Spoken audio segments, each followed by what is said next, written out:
Dzina la Atate ndi la Mwana ndi la Mzimu Woyera. Amen. Ambuye tsekulani milomo yanga, ndipo ndidzatamanda dzina lanu. Ulemu ukhale kwa Atate ndi kwa Mwana ndi kwa Mzimu Woyera, monga panali poyamba, tsopano ndi masiku onse, ndi pa nthawi zosatha. Amen. Tsopano kunja kwacha, monga kuwala koyamba, mbalame yakummawa yalira, monga mbalame yoyamba. Tamandani kamba kakuyimba, tamandani kamba kammawawo, tamandani kamba ka zonse zobwera mwatsopano kuchokera kumawa. Yokoma ndi mvula yogwa mwatsopano, mowunikiridwa ndi dzuwa lakumwamba. Monga mame woyamba ogwera pa udzu woyamba, titamande kukoma kwa munda wonyowa, wobwera mwathunthu, pamene payenda mapazi ake. Kwanga ndi kuwala kwa dzuwa, wanga ndi mmawa, kuchokera mkuwala kumodzi Edeni adaona zikuchitika. Tamandani ndi chimwemwe, tamandani mmawa uliwonse. Mulungu alenganso mwatsopano tsiku latsopano. Chilimbi 1. Inu chauta, mkuwala kwanu timaona kuwala komwe. Uchimo umalankhula mu mtima wa munthu wosamvera Mulungu. Alibe mantha ndi Mulungu m'maganizo mwake, amazinyenga m'maganizo mwake, kotero kuti tchimo lake sangathe kulizindikira ndi kudana nalo. Mawu apakamwa pake ndi oyipa ndi onyenga, sachita za nzeru kapena zabwino. Amaganiza za chiwembu akamagona usiku, amayenda pa njira imene sili yabwino, sapewa zoyipa. Inu chauta, chikondi chanu chosasinthika chimafika mpaka kumwamba. Kukhulupirika kwanu kumafika mpaka kumitambo. Kulungama kwanu kumaonekera ngati mapiri aatali. Kuweruza kwanu nkozama ngati nyanja yakuya. Inu chauta, mumasamalira anthu ndi nyama zomwe. Chikondi chanu chosasinthika ndi chamtengo wapatali, chifukwa chake anthu anu amathawira mumunsi mwa mapiko anu. Mumawadyetsa zonona m'nyumba mwanu, ndipo mumawamwetsa madzi a mu mtsinje wa madalitso anu. Kwa inu kuli kasupe wa moyodi, mkuwala kwanu ife timaona kuwala. Musaleke kuwakonda ndi chikondi chanu chosasinthika anthu okudziwani. Pitirizani kuwachitira zokoma anthu olungama mtima. Musalole kuti mapazi a anthu odzikuza andipondereze, ndipo kuti manja a anthu oyipa andipiriritse. Onani ochita zoyipa ali ngondangonda.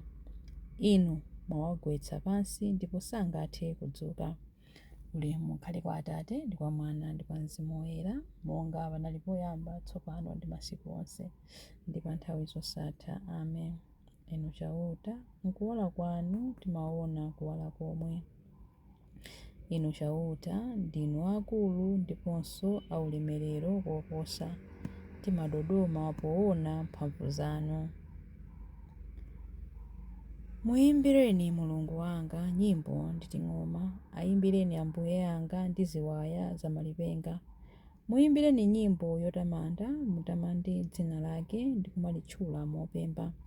Mulungu ndiye Ambuye wothetsa nkhondo zonse. Wandipulumutsa kwa adani anga, wandibwezera zithando zake pakati pa anthu ake. Ndimuyimbira nyimbo iyi yatsopano. Inu Ambuye ndinu akulu ndi olemekezeka, mphamvu nzodabwitsa ndi zosagonjetseka.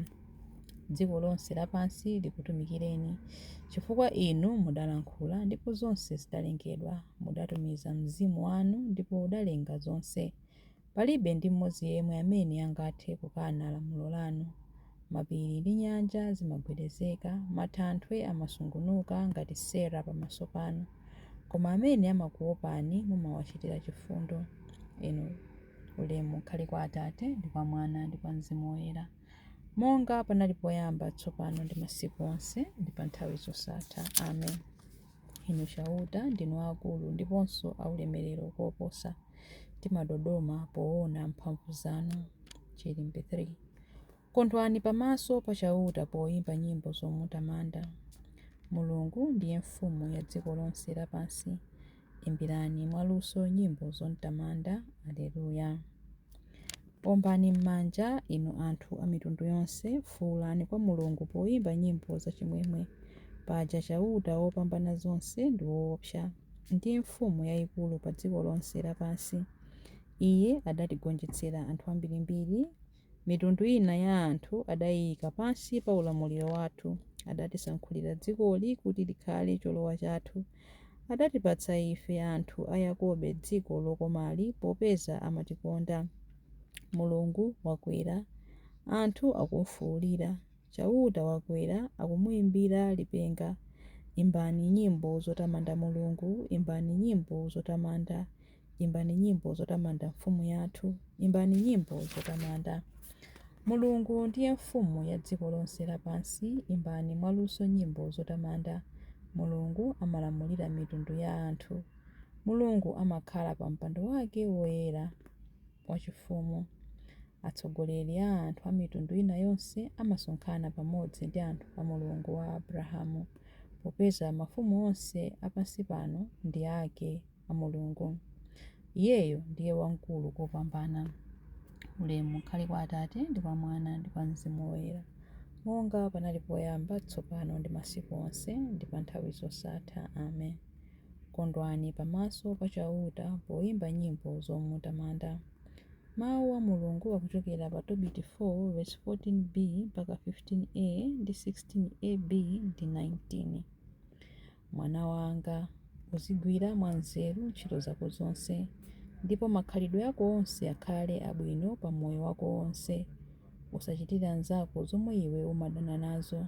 Anjala uwapatse chakudya, ndipo ausiwa uwapatse zovala. Ngati zinthu zakuchulukira, uthandizeko osauka. Pa zonse uziyamika Ambuye Mulungu, uziwapemphera kuti njira zako zikhale zolungama, ndiponso kuti zonse zimene uzilinga ndi kuzichita zidzakupindulire. Mawu a Ambuye. Tithokoze Mulungu. Chiyankho. Ambuye, phathanitsani mtima wanga malinga ndi kufuna kwanu. Ambuye, phathanitsani mtima wanga malinga ndi kufuna kwanu. Fulumizitsani mayendedwe yanga pa njira yanu, malinga ndi kufuna kwanu. Ulemu ukhale kwa Atate ndi kwa Mwana ndi kwa Mzimu Woyera. Ambuye, phathanitsani mtima wanga malinga ndi kufuna kwanu. Chilimbi cha nyimbo ya Zakariya. Mutionetse chisoni chanu Ambuye, ndipo mukumbukire pangano chanu choyera. Adalitsike Ambuye Mulungu wa Israeli, wadzayendera anthu ake ndi kuwawombola. Watiukitsira ife mpulumutsi wamphamvu, nyumba ya Davide mtumiki wake, monga adalonjezera ndi milomo ya anthu oyera, iwo amene adali aneneri pa nthawi yakale. Mpulumutsi amene adzatimasula ife kwa adani athu, kumanja a onse amene amadana nafe. Choncho chikondi chake pa makolo athu chakwaniritsidwa, ndiponso pangano chake choyera chakumbukiridwa. Adalumbira kwa Abrahamu atate athu kuti adzatilola ndi ufulu kumantha ndi kupulumutsidwa m'manja mwa adani athu, kuti tithe kumutumikira iye mkuyera ndi mwachilungamo masiku onse a moyo wathu pamaso pake. Kwa iwe mwana wang'ono, udzayitanidwa mneneri wa Mulungu wamwambamwamba.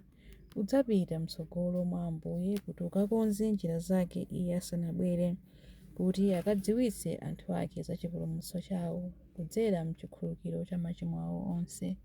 Chikondi chokoma cha mtima wa Mulungu wathu, amene amatiyendera ngati m'bandakucha wakumwamba, adzapasa kuwala iwo amene ali mdima, iwo amene akukhala mu mthunzi wa imfa, ndi kutitsogolera ife m'njira ya mtendere.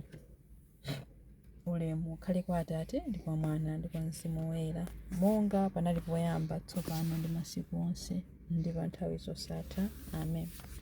Mutionetse chisoni chanu Ambuye, ndipo mukumbukire pangano chanu choyera. Mapemphero. Tiyeni tithokoze Yesu Khristu mosalekeza, chifukwa amatiyeretsa ndi kutitchula abale ndi alongo ake. Ambuye, tithandizeni kukula mkuyera ndi kudzipereka kwathu kotheratu. Tikupereka chiyambi cha tsikuli ku ulemerero wa kuuka kwanu kwa akufa, kuti tsiku lonse lathunthu likhale lokusangalatsani kudzera mu ntchito zathu zoyera. Ambuye tithandizeni kukula mkuyera ngati chizindikiro cha chikondi chanu tsiku lililonse mumalipanga mwatsopano, kuti ife tizikhala ndi moyo wabwino ndiponso wansangala. Tsiku lililonse muzitisandutsa anthu atsopano chifukwa cha ulemu wanu. Ambuye tithandizeni kukula mkuyera. Tiphunzitseni lero kuzindikira kupezeka kwanu mwa munthu wina aliyense, makamaka mwa anthu osauka komanso amene akulira misonzi. Ambuye tithandizeni kukula mkuyera. Lolani kuti lero tithe kukhala mwamtendere ndi wina aliyense, tisabwenzere choyipa kwa choyipa. Ambuye tithandizeni kukula mkuyera. Ambuye tithandizeni kukula mkuyera pamene tikupemphera kuti: Atate athu muli kumwamba, dzina lanu liyeretsedwe, ufumu wanu udze, kufuna kwanu kuchitidwe monga kumwamba choncho pansi pano. Mutipatse ife lero chakudya chathu cha lero. Mutikhululukire ife zochimwa zathu monga ifenso takhululukira adani athu. Musatisiye ife mchinyengo, koma mutipulumutse ife kwa zoyipa. Amen. Tipemphere. Mulungu mpulumutsi wathu, mverani pemphero lathu la mmawa. Tithandizeni kutsatira kuwala ndi kukhala mchoona.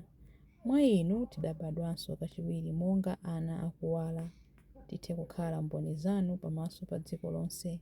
Tikupempha izi kudzera mwa Ambuye athu Yesu Khristu, mwana wanu, amene ali ndi moyo ndi ufumu limodzi nanu ndi Mzimu Woyera, Mulungu tsopano ndi pa nthawi zosatha. Amen. Ambuye atidalitse, atiteteze ife zoyipa zonse ndi kutifikitsa ku moyo wosatha. Amen. Dzina la Atate ndi la Mwana ndi la Mzimu Woyera. Amen.